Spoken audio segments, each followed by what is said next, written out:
ladies, welcome to another Tunisian Tuesday. My name is Infiniti and today I am here to show you guys how to do the Tunisian back bar stitch.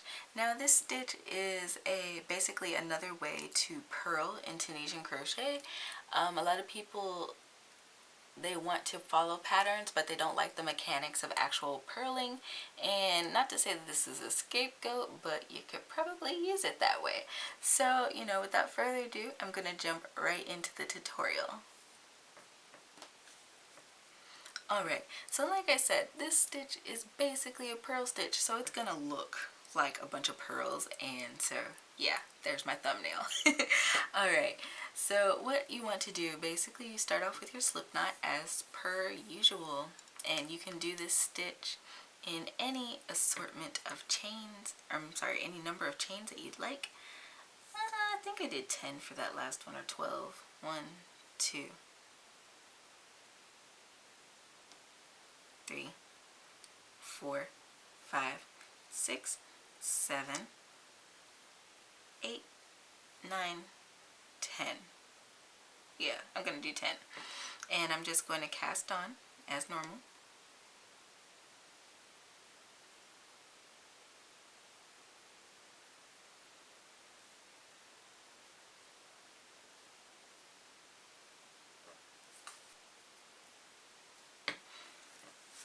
Okie dokie.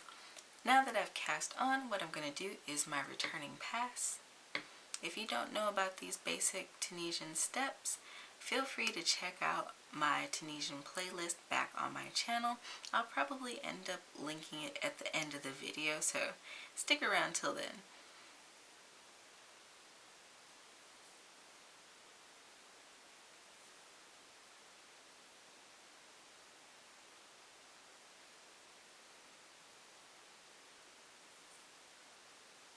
I'm probably going to be ecstatic all week. I just redid my studio table, so yeah. Okay, what I'm going to do now is work the pattern. So maybe if I zoom in a little bit, it would be a little helpful, just a little bit.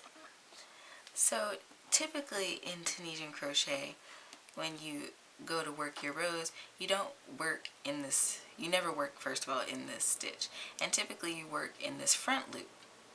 Well, for this stitch, what we want to do is kind of look at the back of these stitches, and if you stretch them apart, you can very easily see that little gap. In there you can see that back bar, and we're going to be going from the back and inserting into that loop, and then we're just going to work our Tunisian stitches as normal. So, I wonder if y'all can see that. This back loop back here. And we're just going to do that all the way across. Slow and steady wins the race. And you can already see as you're casting on this row that it's starting to look really pearly. Really, really pearly. And it's awesome for those of you who don't like to do the actual Tunisian purl. Which it is fiddly. I never liked purling. I've never liked purling in knitting either. But hey, that's how you get the gorgeous patterns.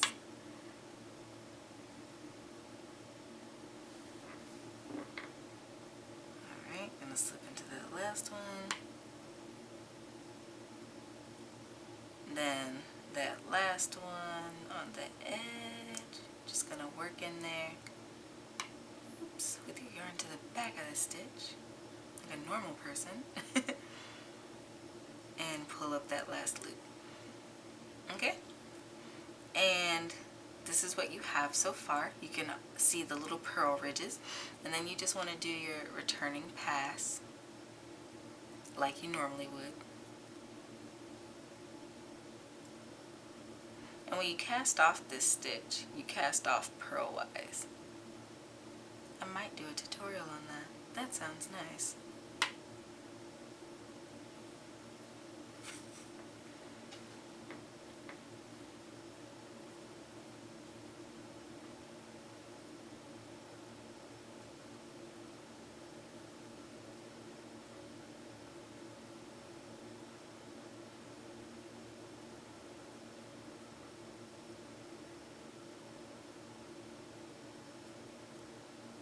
Alright, and so now we're going to repeat what we did in that previous row.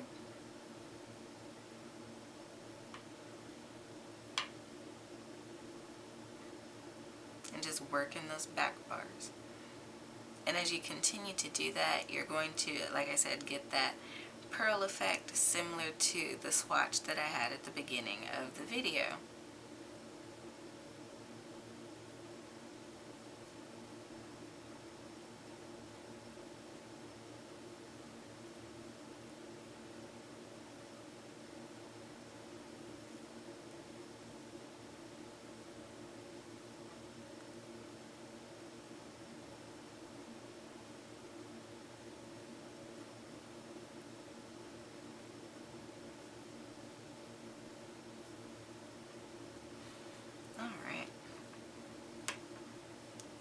So yeah, I hope today's tutorial was helpful for you guys. If so, go ahead, leave me a thumbs up. It helps YouTube to recommend my videos more often.